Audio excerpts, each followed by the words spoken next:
హైదరాబాద్ మహానగరంలో ఎల్బీ నగర్ ప్రాంతంలో చిలుక రాజేష్ ఉండేవాడు. రాజేష్ డెవలపర్స్ అనే రియల్ ఎస్టేట్ కంపెనీ పెట్టి బాగా డబ్బు సంపాదించాడు. ఒకరోజు తన స్నేహితుడు గ్రద్ద సోమేష్ ఫోన్ చేసి, నేనిప్పుడు హైదరాబాద్లోనే ఉన్నాను అని అనగానే చిలుక రాజేష్ వెళ్ళి గ్రద్ద సోమేష్ని పికప్ చేసుకొని తన ఆఫీస్కి తీసుకువచ్చాడు. ఆఫీస్ చూసిన గ్రద్ద సోమేష్, నేను చాలా ఆర్థిక ఇబ్బందుల్లో ఉన్నాను, జాబ్ కోసమే హైదరాబాద్ వచ్చాను, నాకు ఒక చిన్న సహాయం చేస్తావా అని అనగానే చిలుక రాజేష్, ఫ్రెండ్స్కి చేయకపోతే ఇంకెవరికి చేస్తా, చెప్పు ఏం కావాలో అన్నాడు. నీ దగ్గర అసిస్టెంట్గా పెట్టుకోవా అని అన్నాడు. నాతో సమానంగా పార్ట్నర్గా పెట్టుకుంటా అని తన చైర్లో కూర్చోబెట్టాడు. అప్పుడు సంతోషంతో, చాలా థ్యాంక్స్ రా అని అంటూ లేచి చిలుక రాజేష్ని హగ్ చేసుకున్నాడు. అప్పటి నుంచి గ్రద్ద సోమేష్ రాజేష్తో సమానంగా ఆ కంపెనీలోనే ఉండేవాడు.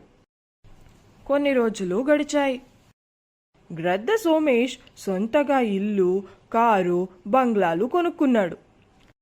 తను ఎలాంటి పరిస్థితుల్లో వచ్చానో మర్చిపోయి పక్కనే ఉన్న గ్రద్ద శ్రీరామ్ రియల్ ఎస్టేట్ కంపెనీ వాళ్లతో చేతులు కలిపి వాళ్ళ ఆఫీస్లో గ్రద్ద శ్రీరామ్తో, మిమ్మల్ని కలుసుకోవడం చాలా ఆనందంగా ఉంది అనగానే, మనం ఒకే కులం వాళ్ళం, అందుకే నేను నిన్ను రమ్మని చెప్పాను. చిలుక రాజేష్ నాకు పోటీగా నేను చేస్తున్న వెంచర్ పక్కనే ఇంకో వెంచర్ వేస్తున్నాడు. దానికి సంబంధించిన పేపర్స్ నువ్వు నాకు ఇస్తే నువ్వే సొంత కంపెనీ పెట్టుకోవడానికి నేను నీకు సహాయం చేస్తాను అనడంతో గ్రద్ద సోమేష్, డీల్ నాకు ఓకే అన్నాడు. ఇద్దరూ నవ్వుకున్నారు. కొన్ని రోజులు గడిచాయి.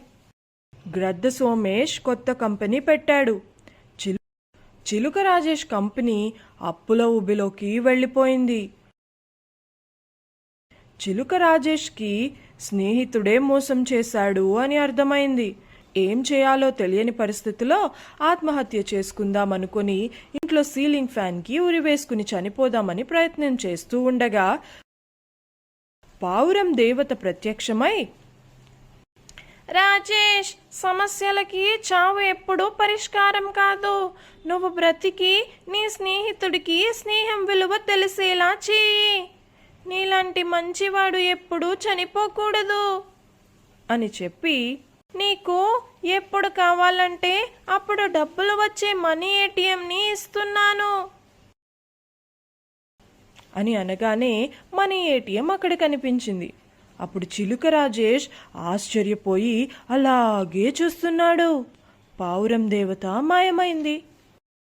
చిలుక రాజేష్ ఆ మనీ ఏటీఎంలో డబ్బులు తీసుకుని పెద్ద రియల్ ఎస్టేట్ కంపెనీ పెట్టి స్నేహితుడి కంపెనీని దివాలా తీసేలా చేశాడు. దాంతో గ్రద్ద సోమేష్ చిలుక రాజేష్ దగ్గరికి వచ్చి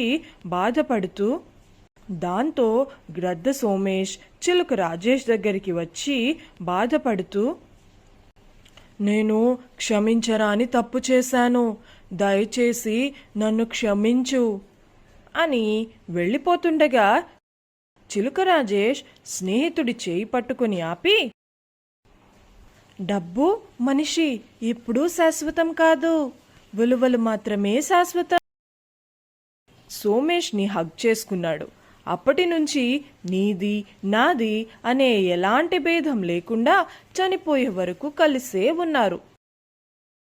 వీరిద్దరి స్నేహం సమాజానికి ఆదర్శంగా నిలిచింది. సోమేష్ని హగ్ చేసుకున్నాడు. అప్పటి నుంచి నీది నాది అనే ఎలాంటి భేదం లేకుండా చనిపోయే వరకు కలిసే ఉన్నారు. వీరిద్దరి స్నేహం సమాజానికి ఆదర్శంగా నిలిచింది.